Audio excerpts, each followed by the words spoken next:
Hi hello నమస్తే welcome to YK news. నేను మీ వాలేటి. మాజీ మంత్రి వివేకానంద రెడ్డి హత్య జరిగి 6 ఏళ్లైంది. కానీ పాత్రధారులు తప్ప సూత్రధారులను సిబిఐ పట్టుకోలేకపోయింది. హత్య జరిగింది మొదలు అడుగు అడుక్కు వివేక కుమార్తె సునీత కోర్టులో పోరాడాల్సి వచ్చింది. నిజం చెప్పాలంటే వివేక హత్య వెనక ఎవరు ఉన్నారో కడప జిల్లాలో ముఖ్యంగా పులివెందుల్లో ఎవరిని అడిగినా చెప్తారని టాక్. కానీ సిబిఐకి మాత్రం వారెవరో ఇంతవరకు కనిపెట్టలేకపోయింది. పోనీ వారెవరో తెలిసినా ఏమీ చేయలేకపోతుంది. వందల మందిని విచారించినా ఎన్నో సాక్ష్యాలు కళ్ల ముందే కనిపిస్తున్నా సిబిఐ మాత్రం వివేక కేసు ఎంక్వైరీని క్లైమాక్స్కు చేర్చేసింది. కానీ వివేక కుమార్తె డాక్టర్ సునీత మాత్రం అలుపెరగని పోరాటం చేస్తున్నారు. హంతకులెవరో తేల్చడానికి సమగ్ర దర్యాప్తు కోరుతున్నారు. ఇందుకోసం కింది కోర్టు నుంచి సర్వోన్నత న్యాయస్థానం మెట్లు తొక్కుతున్నారు. ఇప్పుడు సుప్రీంకోర్టు వంతు. వివేక హత్య కేసు తదుపరి దర్యాప్తు అవసరముందా లేదా అని సిబిఐని అత్యున్నత న్యాయస్థానం ప్రశ్నించింది. ఏ అంశాలపై తదుపరి విచారణ అవసరమో స్పష్టంగా చెప్పాలని, ఎవరిని కస్టడీలోకి తీసుకుని విచారించాలో కూడా ఆదేశించింది. సుప్రీంకోర్టు ప్రశ్నలపై సిబిఐ ఎలా స్పందిస్తుంది? అసలు సమగ్ర దర్యాప్తు అవసరం ఉంటుందా లేదా? విచారణ అవసరమైతే ఎవరిని కస్టడీలోకి తీసుకుని విచారించాలని చెప్తుందనేది ఇప్పుడు ఆసక్తికరంగా మారింది. రైట్, ఇదే అంశంపై మనం చర్చిద్దాం. మనతో పాటు ప్రముఖ న్యాయవాది సలీం సార్ జూమ్లో లైవ్లో సిద్ధంగా ఉన్నారు. అలాగే సీనియర్ జర్నలిస్ట్ శ్రీనాథ్ రెడ్డి భూమిరెడ్డి మనతో పాటు స్టూడియోలో ఉన్నారు. ఇద్దరికి welcome to YK news. Sir ముందుగా సలీం సార్ నమస్తే. నమస్కారం శ్రీనివాస్ గారు. నమస్కారం సార్. తదుపరి దర్యాప్తు అవసరం ఉందా? వివేక హత్య కేసులో సిబిఐని ప్రశ్నించిన సుప్రీంకోర్టు. మన ఇంతకుముందు కూడా మాట్లాడాం సార్.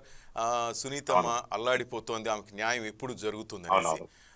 మీరేమనుకుంటున్నారు సార్? పర్సనల్ గా రిక్వెస్ట్ కూడా చేశారు నాకు సార్ మీరు ఎందుకు తీసుకోలేదు అని ఆ మాట అడిగాను నేను. అవును, అడిగారు, చాలా సంతోషం. కానీ నేను ఈ రోజు చూసానంటే కర్మ సిద్ధాంతం పనిచేస్తుందేమో అని నేను ఈ రోజు నాకు నమ్మకం వచ్చింది సార్. ఎలా ఎలా అంటే సేమ్ ఈ రోజు సునీత గారు జగన్మోహన్ రెడ్డికి విచారించలేదని సుప్రీంకోర్టుకి వెళ్ళారు. సేమ్ జగన్మోహన్ రెడ్డి కోడికత్తి కేసులా చంద్రబాబు నాయుడు విచారించలేదని వెళ్ళారు. ఓకే, ఇదే పాయింట్ చూడండి. సో ఈ రోజు ఈ రోజు సునీత గారు జగన్మోహన్ రెడ్డి ఆ వివేక్ హత్య కేసులో జగన్మోహన్ రెడ్డి విచారించలేదని వాళ్ళు పిటిషన్ చేశారు. సో దాని మీదనే ఫర్దర్ టైం తీసుకుంది సుప్రీంకోర్టు. ఒకసారి సిబిఐ వాళ్ళ స్టాండ్ ఏముంది దాని మీద వాళ్ళు ఒకసారి పర్సూ చేసిన తర్వాత మీకు ఆర్డర్ ఇస్తానని ఈ రోజు పెండింగ్ ఉంది సార్. అది విషయం. రైట్. అంటే దీంట్లో ఏంటి సార్, దీన్ని ఏ విధంగా అర్థం చేసుకోవచ్చు సార్? అంటే మీరు న్యాయవాది, మీకు తెలుసు సార్, చాలా మందికి తెలియని విషయం ఉంటుంది. ఏంటి సుప్రీంకోర్టు ఏముంది, తదుపరి దర్యాప్తు అవసరం ఉందా అంటే కొన్ని సందేహాలు తలెత్తుతున్నాయి సార్ ప్రతి ఒక్కరికి కూడా. ఏ విధంగా అర్థం చేసుకోవచ్చు అంటే ఇది ముందుకెళ్తుందా, లేకపోతే ఇంతటితో అయిపోయిందా, లేకపోతే వివేక గారికి న్యాయం జరగదా? నాకు ఫస్ట్ చెప్పండి, సందేహాలు ఏమున్నాయి, దాని మీద నేను ఆన్సర్ ఇస్తాను. సో దాని మీద తదుపరి పరిచయం చేయాలి, అది చెప్పండి సార్. ఇక్కడ అంటుంది ఏంటంటే తదుపరి దర్యాప్తు అవసరం ఉందా అని వివేక హత్య కేసులో సిబిఐని ప్రశ్నిస్తున్న సుప్రీంకోర్టు అంటేనే అంటే అక్కడే ఏదో సంథింగ్ అనిపిస్తుంది సార్ నాకు. దీంట్లో క్లియర్ అదే ఉంది. ఇప్పుడు ఎందుకంటే ఇప్పుడు వైఎస్ జగన్మోహన్ రెడ్డి ఏమంటారు బిఫోర్ ఇంపవర్ వివేక్ హత్యగా గారి హత్య అయింది.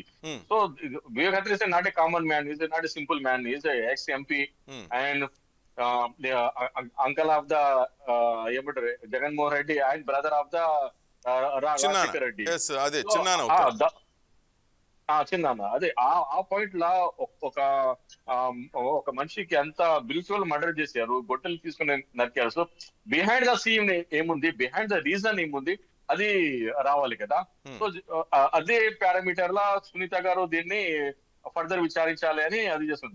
దాంట్లో ఆల్రెడీ సిట్ విచారించింది, దాంట్లో ఆల్రెడీ సిబిఐ విచారించింది. కానీ వాళ్ళకున్న అనుమానం ఏముంది అంటే ఇంకా some part of the investigation pending ఉంది, దాన్ని విచారించాలని మన చాలా పెద్ద ఇమినెంట్ లాయర్ లూథరా గారు దాన్ని ఫైల్ చేశారు, వాళ్ళు ఆర్గ్యుమెంట్ చేశారు. సో ఆ ఆర్గ్యుమెంట్ అయింది. సో మరి ఫర్దర్ ఆర్గ్యుమెంట్ పెండింగ్ ఉంది.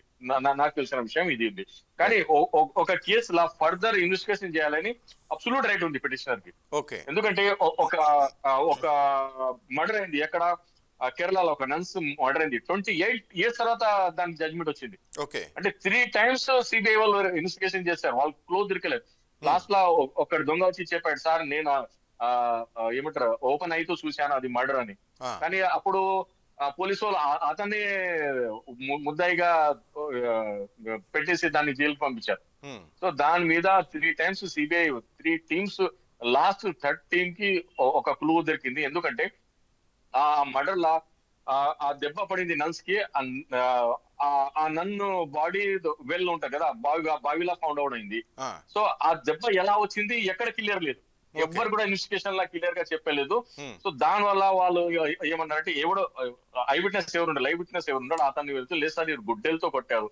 కొట్టిన వాళ్ళు ఎవరంటే అక్కడ ఉన్న ఒక పాస్టర్, ఒక నన్ను and some other person lady కలిసి ఇది కొట్టారంటే అప్పుడు ఇది తెలిసింది గొడ్డలతో నరికిన ఇది ఉంది, ఇంజురీ ఉంది. ఓకే. సో దాని మీద ఇన్వెస్టిగేషన్ చేసి ముగ్గురిని కూడా లైఫ్ ఇంప్రూవ్మెంట్ వేసారు సార్. ఇది ఉమ్. ఫర్దర్ ఇన్వెస్టిగేషన్ చేసి రైట్ ఉంది. పిటిషన్ ఎప్పుడైనా ఫర్దర్ ఇన్వెస్టిగేషన్ కి వెళ్ళవచ్చు. Supreme court is the supreme of the India. So supreme court చెప్పింద వర్డ్ కూడా లా ఆఫ్ ఇండియా అని నేను కానీ నమ్ముతాను. కానీ సలీం సార్, ఈ కేసుకు సంబంధించి పాత్రధారులు అనుకోండి, సూత్రధారులు కొంతమంది చనిపోతున్నారు, కొంతమంది అప్రూవల్గా మారుతున్నారు, కొంతమంది కనుమరుగైపోతున్నారు. మరి ఈ క్రమంలో మీరు చెప్పినట్టు 18 సంవత్సరాలు 28 సంవత్సరాలు చాలా మందికి డౌట్స్, అది అసలు ఈ కేసు ఒక కొలిక్కి వస్తుందో రాదు అనే ఒక డౌట్ కూడా వినిపిస్తోంది సార్. కరెక్ట్, అదైతే కరెక్ట్. మన జ్యుడిషియరీలో ఉన్న అదే ఫ్లాని వాళ్ళు యూజ్ చేస్తున్నారు. యాక్చువల్లీ స్పీడప్ చేయాలి. ఒక ఆ కేసు అయ్యి అది నార్మల్ గా 8 years అవుతుంది. 2000 అప్పుడు 6-7 years అవుతుంది. సో 7 years 7 years అవుతుంది సార్, మార్చికి అనుకుంటా 7 years అవుతుంది. తను అవుతుంది. ఆ మహాతల్లి అనిత గారిని చూస్తే మీరు కూడా సునీత గారు చాలా జాలి సునీత గారిని మీరు ఇది చేశారు. కానీ జస్టిస్ స్పీడప్ ఉండాలి. జస్టిస్ స్పీడ్ లేదంటే జస్టిస్ డిలే జస్టిస్ డినై అంటారు. ప్రూవ్ అవుతుంది ఇలా. సో సునీత గారు అయితే ఇన్జస్టిస్ ఫేస్ చేస్తున్నారు అని నేను నమ్ముతాను. కానీ ఫర్దర్ ఇన్వెస్టిగేషన్ చేసి స్పీడప్ చేసి ఈ కేసు కి ఇది చేయాలని, ఇది మీరు చెప్పింది కూడా చాలా విషయాలు మారిపోతున్నాయి. ఇప్పుడు ఎందుకు ఇప్పుడు అంత కూడా ఉన్నాడు, దస్తగిరి ఉన్నాడు కదా, ఆయన ఇప్పుడు అక్యూజ్ కూడా కాదు, ఇప్పుడు విట్నెస్ కూడా ఉన్నాడు. ఆయన అక్యూజ్ ట్యాగ్ కూడా తీసేశారు అతని మీద. అవును, అవునవును. సో సో దీంట్లో స్పీడప్ చేయాలి. సుప్రీం కోర్టు కూడా ఏమంటే ఒక ల్యాండ్ మార్క్ జడ్జ్మెంట్ ఇచ్చేసి సునీత గారికి న్యాయం చేయాలని నేను కూడా భావిస్తున్నాను sir. Right Saleem sir. Sir, ఈ కేసు కడప జిల్లాలో పనిచేసిన శ్రీనాథ్ రెడ్డి భూమిరెడ్డి గారు సీనియర్ జర్నలిస్టు మనతో పాటు ఉన్నారు సార్. తను మొదటి నుంచి ఈ కేసు అప్పట్లో జర్నలిజం ఒక ఛానల్లో పనిచేసినప్పుడు అణువణువు తనే అప్పుడు అప్డేట్ ఇచ్చేవాడు సార్. తనతో మాట్లాడదాం సార్, ఒకసారి తన ఒపీనియన్ కూడా తెలుసుకోండి. శ్రీనాథ్ రెడ్డి గారు, ఒక్కసారి మీకేమనిపిస్తుంది ఈరోజు సిబిఐ మీద, అంటే సుప్రీంకోర్టు వివేక హత్య కేసుకు సంబంధించి తదుపరి దర్యాప్తు అవసరం ఉందా అంటే క్వశ్చన్ చేయటం, వాళ్ళు ఇంకా 2 వారాలు గడువు అడుగుతుంటే ఎన్ని చూస్తుంటే మీరు చెప్తుంటే 6 సంవత్సరాలు దాటి 7వ సంవత్సరం రేపు మార్చికి అనుకుంటాను. అసలు దీనికి ఒక కొలిక్కి వస్తుందా, వివేకానంద రెడ్డి గారికి న్యాయం జరుగుతుందా, లేక ఇంతకుముందు నేను మీతో మాట్లాడుతున్నాను వివేక గారు బతికి రావాలేమో తను చంపిన వాళ్ళు చెప్పుకోవటానికి అన్నట్టు చాలామంది ఇప్పటికే పెడుతున్నారు సెటైర్గా, ఇంకా ఆ విధంగా అవుతుందేమో అనిపిస్తోంది. వాస్తవానికి వైఎస్ వివేకానంద రెడ్డి 2019 మార్చి 15న తన సొంత ఇంట్లో హత్యకు గురయ్యారు. వివేకానంద రెడ్డి కామన్ మ్యాన్ కాదు, తను ఒక పార్లమెంటేరియన్గా, ఒక శాసనసభ్యుడిగా, శాసనమండలి సభ్యులుగా, ఒక రాష్ట్రానికి మంత్రిగా పనిచేసినటువంటి వ్యక్తి. అవన్నీ వ్యక్తిగతంగా తాను పనిచేసినటువంటి పదవులైతే ఒక ముఖ్యమంత్రికి తమ్ముడు, మరొక ముఖ్యమంత్రిగా పనిచేసినటువంటి వ్యక్తికి బాబాయ్. ఇన్ని అర్హతలు ఉన్నటువంటి వ్యక్తి ఏదైతే తన ఇంట్లో, తన ఇంటి బాత్రూంలో రక్త గాయాలతో విచక్షణ రహితంగా దాడికి గురయ్యి చనిపోబడినటువంటి సంఘటననే వైఎస్ కుటుంబంలో లేదా వివేకానందరెడ్డికి సంబంధించినటువంటి కుమార్తె సునీతకు తీవ్రమైనటువంటి అన్యాయం జరిగిందని చెప్పవచ్చు. ఎందుకంటే సాధారణమైనటువంటి ప్రజలను కూడా అలా అంతమొందించడానికి వ్యతిరేకులు లేదా హత్యలో భాగస్వామ్యం ఉన్నటువంటి వారు భయపడేటువంటి పరిస్థితి. వివేకానందరెడ్డి రాజకీయాలలో ఏ రాజకీయ పార్టీలో తాను ఉన్నా కానీ మిగతా రాజకీయ పార్టీలకు కూడా అంత వివాదాస్పదుడు కాదు. సౌమ్యుడిగా రాజకీయాలలో అందరి ఓన్లీ ఆ పార్టీ బేస్డ్ మీద పనిచేస్తాడు తప్ప వ్యక్తిగతమైనటువంటి వైరుధ్యాలు కూడా లేని వ్యక్తిగా వైఎస్ వివేకానంద రెడ్డిని కడప జిల్లాలో చాలామంది చూస్తారు. దగ్గరగా ఉన్నటువంటి వాళ్ళు అజాత శత్రువు అంటారు రాజకీయాలు. నేను ఒకసారి విన్నాను శ్రీనివాస, వైఎస్ఆర్ సారే అన్నారు మా బుద్ధుడు వస్తున్నారంటే ఎవరు అని చూసాం మేము ఆ రోజు ప్రెస్ మీట్ చూస్తే బుద్ధుడు ఎవరంటే వైఎస్ వివేకానంద రెడ్డి గారు, అంత పేరు ఆయన.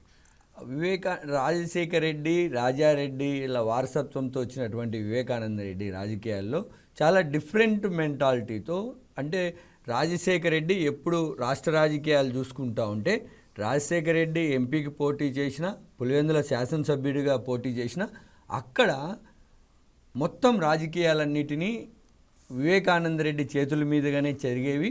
వివేకానంద రెడ్డికి చెప్పకుండా రాజశేఖర రెడ్డి కూడా ఏ పని చేసేటటువంటి వారు కాదు. ఎవరైనా పబ్లిక్ వెళ్ళినా రాజశేఖర రెడ్డి ఒక మాట వాళ్ళకి ఇవ్వాల్సి వచ్చినా కూడా వివేకానంద రెడ్డితో చర్చించకుండా ఇవ్వడం అనేటువంటిది గతంలో రాజశేఖర రెడ్డి గారితో, వివేకానంద రెడ్డి గారితో పనిచేసినటువంటి నాయకులు చెప్తూ ఉంటారు. ఒకవేళ అనుకోకుండా ముందే హామీ ఇచ్చిన తర్వాత వివేకానంద రెడ్డితో రాజశేఖర రెడ్డి ఈ విషయానికి చెప్పేవాడని. రామ లక్ష్మణులు ఎలా ఉంటారో మనం ఇతిహాసాలలో, పురాణాల్లో చూసాము. కానీ వివేకానంద రెడ్డి, రాజశేఖర రెడ్డి ఆ రామలక్ష్మణుల కన్నా గొప్పగా నిజ జీవితంలో ఉన్నటువంటి వాటిని మేము కళ్ళారా చూసాం. అంటే సాక్షులుగా ఉన్నాం వాళ్ళ యొక్క అనుబంధానికి, వాళ్ళ యొక్క ఆప్యాయతకు, వాళ్ళ యొక్క రిలేషన్కి.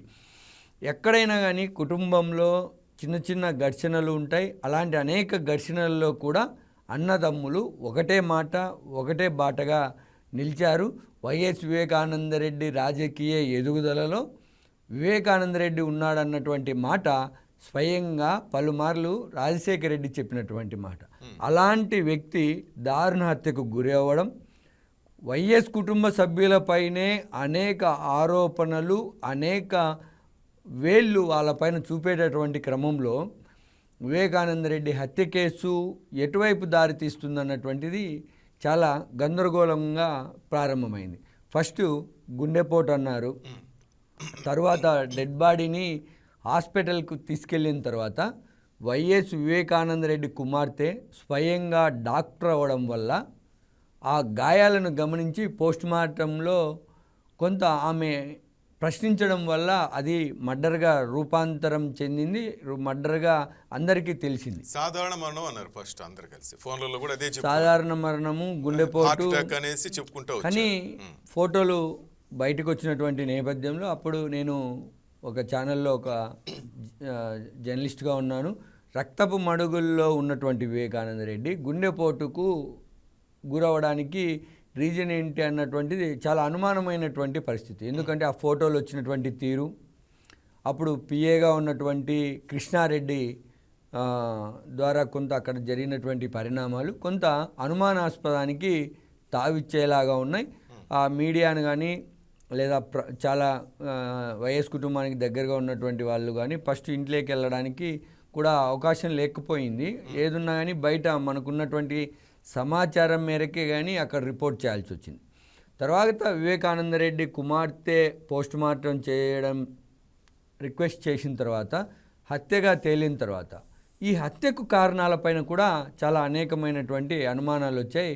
అప్పుడు వైఎస్ వివేకానంద రెడ్డి హత్యను అప్పుడు ముఖ్యమంత్రిగా ఉన్నటువంటి నారా చంద్రబాబు నాయుడు గారి మీద, నారా చంద్రబాబు నాయుడు గారి మంత్రివర్గంలో ఉన్నటువంటి జమ్మలమడు ఎమ్మెల్యే ఆదినారాయణ రెడ్డి పైన వైఎస్ఆర్ కాంగ్రెస్ పార్టీ నాయకులు ప్రధానమైనటువంటి ఆరోపణలు చేశారు. వారిద్దరు కలిసి వివేకానంద రెడ్డిని హత్య చేశారన్నటువంటి తర్వాత పొద్దున సాక్షి పత్రికల్లో నారాసుర రక్త చరిత్ర అన్నటువంటి హెడ్డింగ్తో ఆ రోజు వచ్చిన తర్వాత అందరూ, ఎందుకంటే అధికారంలో ఉన్నటువంటి వాళ్ళు తప్ప మిగతా వాళ్ళు వివేకానంద రెడ్డి ఇంటికి వెళ్ళి వివేకానంద రెడ్డిని అత్యంత పాశావికంగా నరికి చంపేటటువంటి ధైర్య సాహసాలు చేస్తారన్నటువంటి అనుమానం కాడ వైఎస్ఆర్ కాంగ్రెస్ పార్టీ నాయకులు చేస్తున్న ఆరోపణలు నిజమని నమ్మారు. ఆ రోజు ఆదినారాయణ రెడ్డి గారు ఎంపీకి పోటీ చేసినా ఓడిపోవడానికి కూడా నారాసుర రక్త చరిత్ర అన్నటువంటి హెడ్డింగు కారణమని ఆదినారాయణ రెడ్డి గారు కూడా పదే పదే అనేక సందర్భాల్లో చెప్తా వచ్చారు.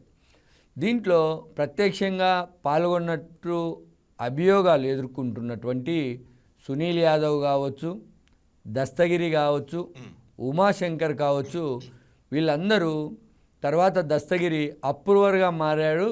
తనతో పాటు ఈ హత్య ఉదంతంలో ఎవరెవరి పాత్ర ఉందో ఆయన సిబిఐకి చెప్పారు. పూసుకొచ్చినట్లు చెప్పేసి పూసకొచ్చినట్టు చెప్పారు, అప్రూవల్గా మార్చుకున్నారు సిబిఐ. ఇక్కడ 2 అంశాలను మనం ప్రస్తావించాలి. ఒకటి, దస్తగిరికి లేదా ఉమాశంకర్ రెడ్డికి లేదా సునీల్ యాదవ్కు ఈ వివేకానంద రెడ్డితో ఉన్నటువంటి నరికి చంపేటటువంటి అంత వైరుధ్యాలు వాళ్ళకి ఎందుకు వచ్చాయి, అసలు ఉన్నాయా అన్నటువంటిది ఒక ప్రధాన అంశం. రెండవది, వైఎస్ వివేకానంద రెడ్డి హత్య వెనుక ఒక రాజకీయ దురుద్దేశం ఉందని తెలుగుదేశం పార్టీ కావచ్చు, ఆదినారాయణ రెడ్డి లాంటి ఆరోపణలు, హత్యలో తన పాత్ర ఉందని ఆరోపణలు ఎదుర్కొన్నటువంటి ఆదినారాయణ రెడ్డి లాంటి వాళ్ళు పదే పదే రాజకీయ కుట్ర ఉంది, ఇందులో వైఎస్ అవినాష్ రెడ్డికి కడప పార్లమెంటు సీటు విషయంలో వైఎస్ వివేకానంద రెడ్డి అడ్డు తగులుతూ ఉన్నాడు, ఈ సీటు గతం నుంచి పోటీ చేస్తున్నటువంటి నాకు కానీ, లేదంటే ఒకవేళ నేను పార్టీ వైఎస్ఆర్ కాంగ్రెస్ పార్టీలోకి రాకుండా తల్లి లాంటి విజయమ్మ పైన పోటీ చేశాను కాబట్టి నాకు ఇవ్వడానికి నిరాకరిస్తే వైఎస్ కుటుంబంలోనే ఒకరైనటువంటి వైఎస్ షర్మిల గారికి ఇవ్వాలన్నటువంటిది వైఎస్ వివేకానంద రెడ్డి పట్టుబడుతున్నారన్నటువంటిది కూడా ఒక సమాచారం వెళ్ళింది. అయితే దీనిని వైఎస్ అవినాష్ రెడ్డి గారు కానీ ఆయన యొక్క వర్గం కానీ ఖండించింది. వైఎస్ అవినాష్ రెడ్డి పేరు ప్రకటించిన తర్వాత వైఎస్ వివేకానంద రెడ్డి వైఎస్ జగన్మోహన్ రెడ్డికి, అదేవిధంగా జమ్మలమడుగు ఎమ్మెల్యేగా పోటీ చేస్తున్నటువంటి సుధీర్ రెడ్డికి, మైదుకూరు ఎమ్మెల్యేగా పోటీ చేస్తున్నటువంటి రఘునామ్ రెడ్డికి మద్దతుగా ప్రచారం చేశారు. ఆ 3 నియోజకవర్గాలు కడప పార్లమెంటు పరిధిలో ఉన్నాయి. అంటే ఆయన నేరుగా వైఎస్ అవినాష్ రెడ్డి కడప పార్లమెంట్ సభ్యుడిగా పోటీ చేస్తూ ఉంటే తను సహకరించాడన్నటువంటిది వైసీపీ వాదన. ఈ వాదనలన్నీ గందరగోళానికి గురి చేశాయి మొదట్లో. తర్వాత సిట్టు విచారించింది. అందులో వైఎస్ వివేకానంద రెడ్డి హత్యకు గురైంది 2019 మార్చి 15న అయితే సెప్టెంబర్ 2వ తారీఖున, అదే సంవత్సరం సెప్టెంబర్ 2వ తారీఖున ఇందులో సాక్షిగా ఉన్నటువంటి పులివెందుల ప్రాంతం సింహాద్రిపురం మండలం కస్నూరు గ్రామానికి చెందినటువంటి శ్రీనివాసరెడ్డి, ఈయనది బీటెక్ రవి గారి స్వగ్రామం. అప్పటికే బీటెక్ రవి గారు నియోజకవర్గంలో ఎమ్మెల్సీగా ఉన్నారు. అప్పటికి వైఎస్ వివేకానంద రెడ్డి పైనే స్థానిక సంస్థల్లో విజయం సాధించి ఉన్నారు. ఆయనకు సంబంధించిన గ్రామం. ఈయన వైఎస్ఆర్ కాంగ్రెస్ పార్టీకి సంబంధించినటువంటి లీడర్కు బావ వరుస అవుతారు. ఈయన పొద్దుటూరులో నివాసం ఉంటారు. ఆయన అనుమానాస్పద స్థితిలో మృతి చెందారు. ఎప్పుడు 2019లో సాక్షిగా ఉన్నటువంటి శ్రీనివాసరెడ్డి మృతి చెందారు. మళ్ళీ 2020 అక్టోబర్లో ఈ కేసులో సాక్షిగా ఉన్నటువంటి జగన్మోహన్ రెడ్డి గారి మామ, అంటే వైఎస్ భారతిరెడ్డి గారి తండ్రి ఈసీ గంగిరెడ్డి గారు కూడా మృతి చెందారు. అయితే ఈసీ గంగిరెడ్డి గారి వయసు చాలా అప్పటికే ఎక్కువ, అనారోగ్య సమస్య వల్ల మృతి చెంది ఉండొచ్చు. ఏది ఏమైనా మళ్ళీ 2 years కంటే 2022వ సంవత్సరం 19లో శ్రీనివాసులు రెడ్డి, 20లో ఈసీ గంగిరెడ్డి గారు, 22లో ఈ కేసులో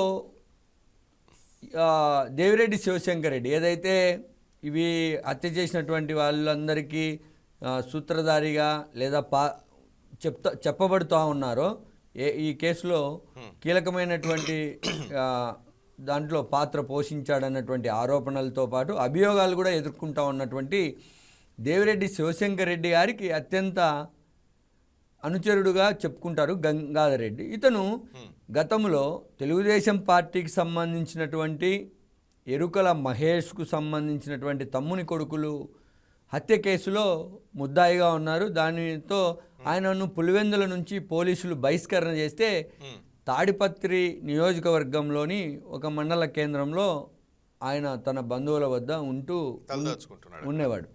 అయితే ఈ వ్యవహారంలో గంగాధర్ రెడ్డి పాత్ర లేనప్పటికీ గంగాధర్ రెడ్డి అనంతపురంలో అప్పుడు ఎస్పీగా ఉన్నటువంటి వ్యక్తిని కలిసి వివేకానంద రెడ్డి హత్య నేనే చేశానని ఆయన వాంగ్మూలం ఇచ్చాడు ఎస్పీని కలిసి. ఎస్పీ వైఎస్ఆర్ కాంగ్రెస్ పార్టీకి దగ్గరగా ఉన్నటువంటి వ్యక్తి అన్నటువంటి ఆరోపణలు లేదా ప్రచారం ఉన్నటువంటి వ్యక్తి. ఓకే. అది ఆ ప్రచారం మాత్రమే అనుకోవచ్చు మనం. అది నిజమా కాదన్నటువంటిది, ఎందుకంటే రాజకీయ ఆరోపణలన్నీ ఒక సైంటిఫిక్గా వాటికి నిరూపణ ఉండదు. జర్నలిస్టుగా మనం నిర్ధారణ చేయలేం. అలా అని కాదు అని చెప్పడానికి కూడా లేదు. ఓకే. వాస్తవాలు ఏదైనా గంగాధర్ రెడ్డి అక్కడ వెళ్ళడం, తాను ఈ పాత్రలో ఉన్నానని చెప్పడం, తర్వాత నాకేమీ సంబంధం లేదు, కొంతమంది ప్రెజర్ చేస్తే నేను చెప్పాల్సి వచ్చిందని చెప్పడం జరిగింది. ఈ గంగాధర్ రెడ్డి కూడా 2022లో మృతి చెందారు. ఈ మృతిపైన కూడా అనేక అనుమానాలు ఉన్నాయి. ఎలుక కొరకడం వల్ల చనిపోయాడు అన్నటువంటిది గంగాధర్ రెడ్డి చనిపోయినప్పుడు జరిగినటువంటి పరిణామం. ఎస్. అంటే తర్వాత 1 year బ్యాక్ 2025 జనవరి 7వ తారీఖు అనుకుంటా, వైఎస్ అభిషేక్ రెడ్డి గారు, అంటే వైఎస్ కుటుంబ సభ్యులు, ఈయన కూడా డాక్టరు, ఈయన కూడా వైఎస్ వివేకానంద రెడ్డి హత్య కేసులో సాక్షిగా ఉన్నారు. నిందితుడిగా కూడా చేర్చే అవకాశం ఉన్నటువంటి వాళ్ళలో అభిషేక్ రెడ్డి గారు ఒకరు. ఎందుకంటే కట్టినాడన్నటువంటి ఆరోపణలను అభిషేక్ రెడ్డి గారు ఎదుర్కొంటున్నటువంటి పరిస్థితి ఉంది. అది సాక్షిగా ఉన్నారు. ఆయన కూడా మృతి చెందారు. ఇవి అనుమానాస్పదమైనటువంటి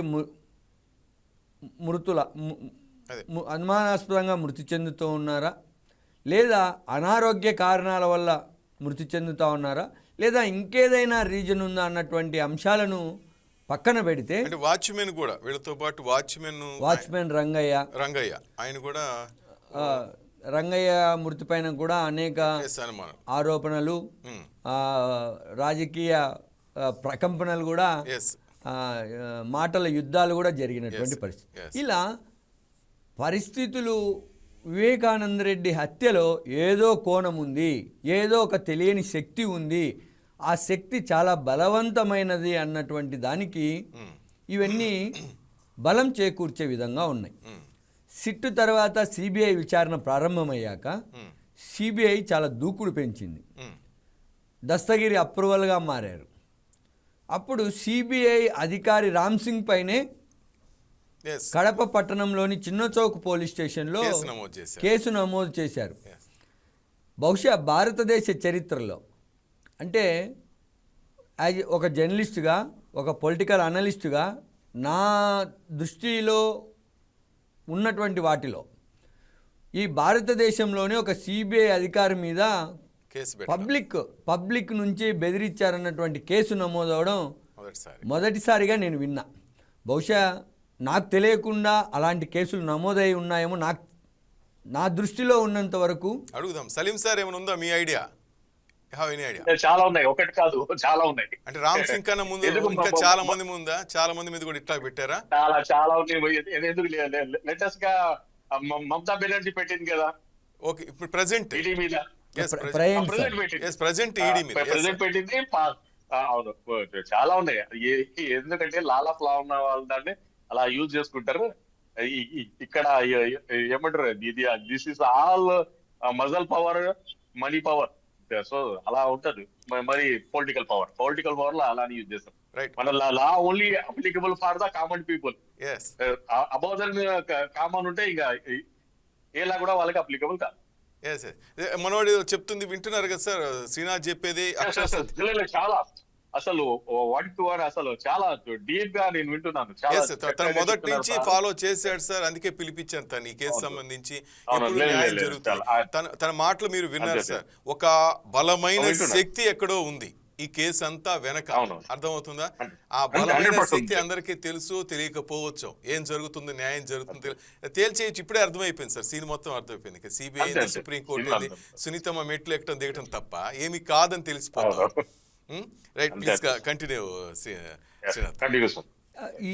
ఈ పరిణామాలన్నీ గమనించినప్పుడు బాగా నాలెడ్జ్ ఉన్నటువంటి వాళ్ళే కాకుండా ఎవరైనా కానీ గ్రామ రచ్చబండ మీద కూర్చొని మాట్లాడుకోగలిగేటటువంటి ఎవరైనా దీని వెనుక ఎవరో అతీత శక్తి ఉంది, ఆర్థికంగా బలమైనది, రాజకీయంగా దృఢమైనది అన్నటువంటి అనుమానం రాకోకుండా ఉండదు. ఈ అన్ని కారణాలతో వైఎస్ వివేకానందరెడ్డి హత్య కేసులోని దోషులను బయటపెట్టడానికి సిబిఐ లాంటి భారతదేశంలో అత్యున్నత దర్యాప్తు సంస్థగా పేరొందినటువంటి సిబిఐ ఆపసోపాలు పడుతోంది. అది ఏదో చిన్న స్థాయి దర్యాప్తు సంస్థలాగా ఫీల్ అవుతా ఉందో వివేకానందరెడ్డి కేసులో, దాని శక్తి సామర్థ్యాలు సాలడం లేదో కానీ ఆఫీసర్లు వచ్చినప్పుడు కూడా వాళ్ళని తరుముకోవటం, ఆ వెహికల్స్ పులివెందులో చాలా ఇబ్బంది పెట్టారు. ఇవన్నీ కామన్గా Yes. జరిగినటువంటి పరిణామాలు. ఇవన్నీ ఎదుర్కోగలిగితేనే అది సిబిఐ, లేకపోతే దానికి సిబిఐ అంటే Yes. అది మనం అయితే వివేకానందరెడ్డి కుమార్తెని ఇక్కడ మనం చాలా మెచ్చుకోవాల్సినటువంటి అవసరం ఉంది. సునీతమ్మ ఒక పోరాట యోధురాలు. ఎంతగా అంటే ఒక లూథ్రా లాంటి అడ్వకేట్ను పెట్టుకోవడానికి ఆమె కూడా చాలా ఆర్థికంగా సపోర్ట్ చేసుకోవాల్సినటువంటి పరిస్థితి. వ్యక్తిగతంగా ఆర్థికంగా నష్టపోతూ తన తండ్రి మరణానికి కారణమైనటువంటి వాళ్ళు ఎవరో కనిపెట్టాలి, వారికి శిక్ష వేసేలా చెయ్యాలి అన్నటువంటి ఏకైక లక్ష్యంతో ఆమె చేస్తున్న పోరాటంలో వివేకానందరెడ్డి హత్య కేసులో సునీత పాత్ర, వాళ్ళ భర్త రాజశేఖర రెడ్డి పాత్ర ఉందన్నటువంటి ప్రచారం కూడా మధ్యలో వాళ్ళిద్దరు కూడా ఇరికిచ్చారు. వచ్చింది. ఈ ప్రచారము సునీత యొక్క మానసిక స్థైర్యాన్ని దెబ్బ కొట్టడానికి అన్నటువంటిది ఎవరికైనా ఇట్టే అర్థమవుతుంది. ఎందుకంటే ఆమె చేస్తున్నటువంటి పోరాటంలో వివేకానందరెడ్డి అభిమానులు కావచ్చు, వివేకానందరెడ్డితో లబ్ధి పొందినటువంటి ప్రజలు ఎక్కడ సునీత వెంట నడుస్తారో అన్నటువంటి ఒక భయాందోళన ఈ సునీత ఫైట్ చేసేటటువంటి లేదా వ్యతిరేకులకు సంబంధించినటువంటి వాళ్ళలో ఉండి ఉంటుంది. అందుకే ఈ ప్రచారం అనేటువంటిది జరిగి ఉంటుందన్న బలమైన శక్తికే ఉండుండొచ్చాము. ఏం జరుగుతుంది అందరూ కామన్గా అనుకున్నటువంటి మాట. అయితే రకరకాల కేసులలో సిబిఐ కావచ్చు లేదా ఇంకొక సంస్థ కావచ్చు, ఇవి కేంద్ర ప్రభుత్వం చేతిలో కీలుబొమ్మలు అన్నటువంటిది మనం వింటున్నాం, చూస్తున్నాం. ఈ అన్నీ కేంద్ర ప్రభుత్వం చేతిలో కీలుబొమ్మలుగా ఉన్నప్పుడు కేంద్ర ప్రభుత్వానికి అనేక సందర్భాలలో అవసరమైనటువంటి ఓటుగా ఉన్నటువంటి వైఎస్ఆర్ కాంగ్రెస్ పార్టీ ఎంపీలు ఉన్నారు కాబట్టి వైఎస్ఆర్ కాంగ్రెస్ పార్టీ ఇన్ఫ్లుయెన్స్ చేస్తోందా అన్నటువంటి అనుమానాలు కూడా లేకపోలేదు. ఇక్కడ వైఎస్ఆర్ కాంగ్రెస్ పార్టీలో ఉన్నటువంటి వాళ్ళు దోషులని నేను అనడం లేదు. వైఎస్ఆర్ కాంగ్రెస్ పార్టీ, ఇటు తెలుగుదేశం పార్టీ రెండు కూడా వైఎస్ వివేకానందరెడ్డిని రాజకీయంగా వైఎస్ వివేకానందరెడ్డి హత్యను ఎంత వాడుకోవాలో అంత వాడేసుకున్నాయి.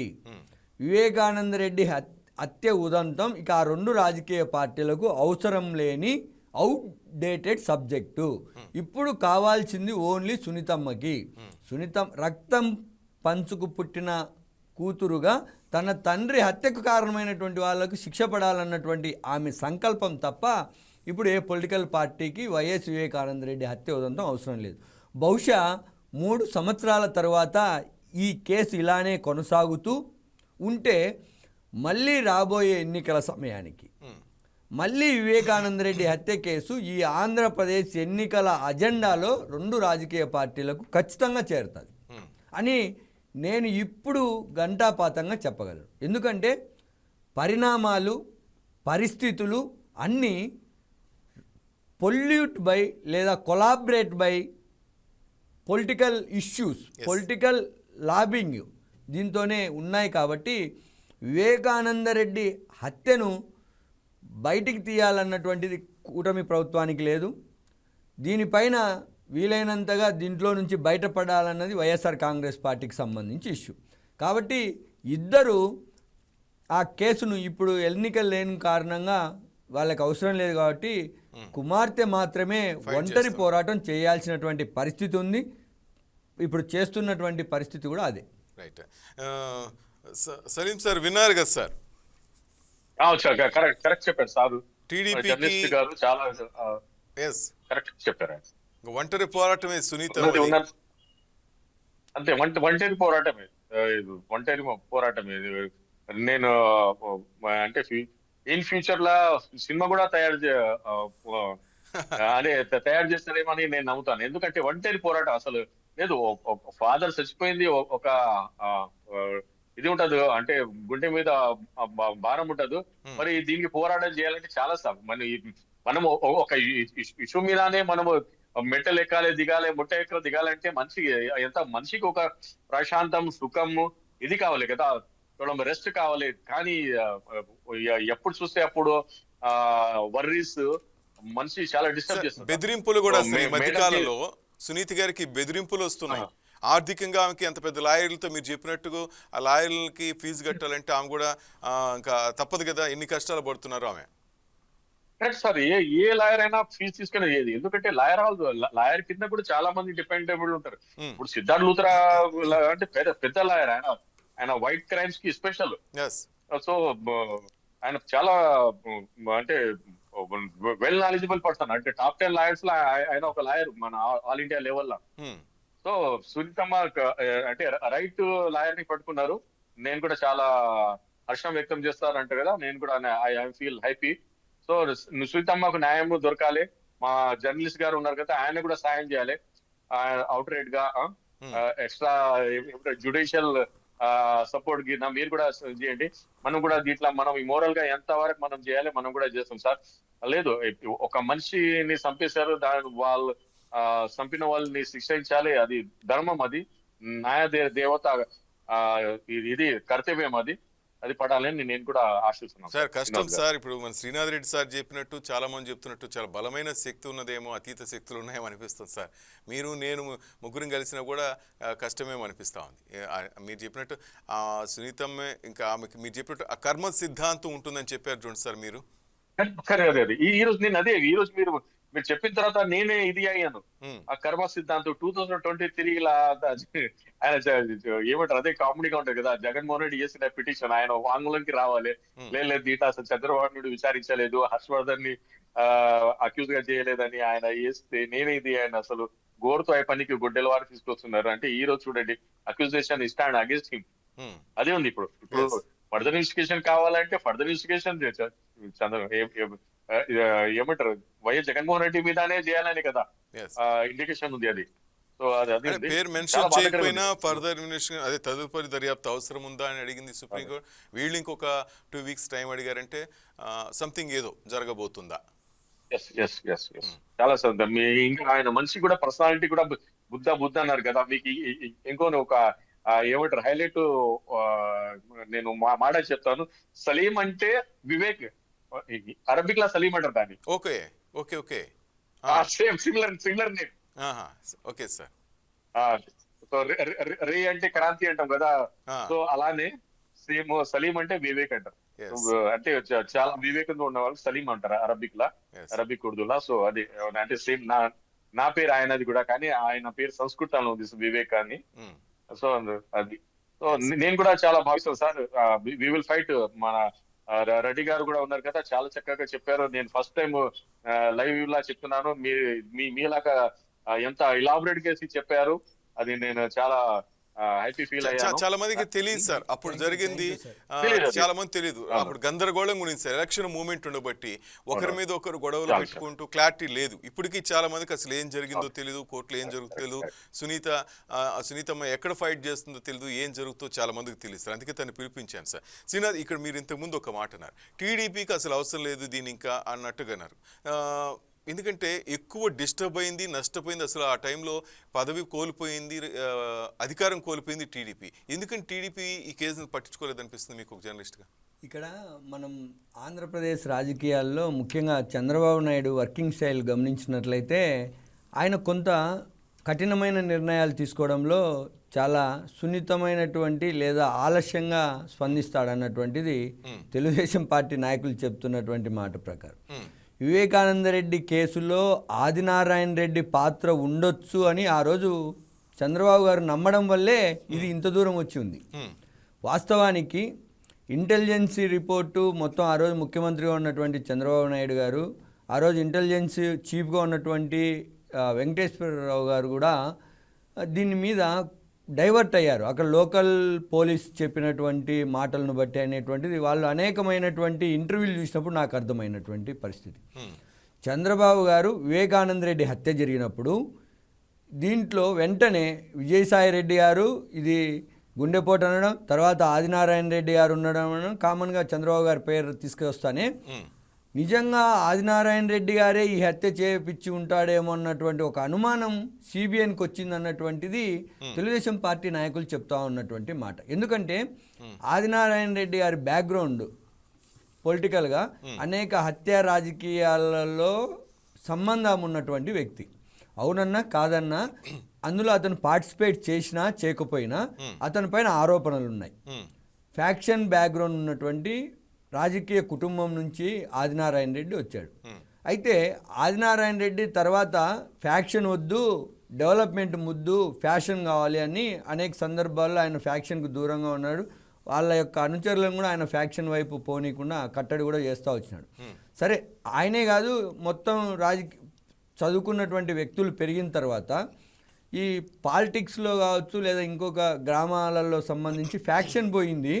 చిన్న చిన్న వాటికే హత్యలు చేసుకునే పరిస్థితి వచ్చింది. అది ఇంటి తగాదాలు కావచ్చు, అక్రమ సంబంధాలు కావచ్చు, ఇవి ఎక్కువయ్యాయి. కానీ ఫ్యాక్షన్తో కూడినటువంటి ఆధిపత్య హత్యలు తగ్గిపోయాయి బాగా. మళ్ళీ తర్వాత కరెన్సీ ప్రభావం చూపుతూ వచ్చింది. డబ్బులు పెట్టి కొన్ని ఓట్లు కొనొచ్చు అన్నటువంటి దానికి వెళ్ళిపోయారు. ఈ క్రమంలో చంద్రబాబు నాయుడు గారు వివేకానంద రెడ్డి హత్య కేసును వినియోగించుకోవాలని భావించి ఉంటే హత్య జరిగిన మొదటి రోజే ఇంత దూరం వచ్చేది కాదు. అందరినీ ముద్దాయిలుగా ఈరోజు కోర్టులో బోన్లో నిలబెట్టగలిగేటువంటి శక్తి ఆ రోజు చంద్రబాబు నాయుడు గారికి ఉండింది. తన క్యాడర్ పైన తనకు అనుమానం, తను తొందరగా రియాక్ట్ అయ్యే మనస్తత్వం లేకపోవడం, ఈ కారణాలతోనే ఈ కేసు ఇంతవరకు వచ్చిందన్నటువంటిది నాకున్నటువంటి సమాచారాన్ని బట్టి నా మాట. రైట్. సలీం సార్ మీరు వినాలి, శ్రీనాథ్ రెడ్డి మీరు వినాలి. ఒక టీడీపీ కార్యకర్త ఒక మెసేజ్ పెట్టాడు సార్. రాజకీయాలు చేసేటప్పుడు నీ మీద ఎదుటి వాళ్ళకి భయమైనా ఉండాలి లేదా భక్తి అయినా ఉండాలి. భయం ఏంటంటో చూపిస్తూ గత ప్రభుత్వం 5 ఏళ్లు చేసిన రాజకీయాలు చూశాం. తన సలహాదారుడి మాట వినలేదని సిఎస్ని పీకి పారేశాడు. గంజాయి తగలబెట్టాడని డీజీపీని పీకేసి చైర్మన్ చేశాడు. దెబ్బకు అధికారులందరూ సెట్ అయ్యారు. వాళ్ళు అడిగిన దానికంటే ఇంకో మెట్టు ఎక్కువగా పనిచేశారు వాళ్ళ కోసం. చంద్రబాబు, లోకేష్లు అవమానాలు పడ్డారు, మేము కాదంటలేదు. కానీ వీళ్ళ కోసం నాయకులు, కార్యకర్తలు ప్రాణాలు పోగొట్టుకున్నారు. వీళ్ళు కూడా అవమానపడ్డారు. కార్యకర్తలు పోరాడి ఓడించారు.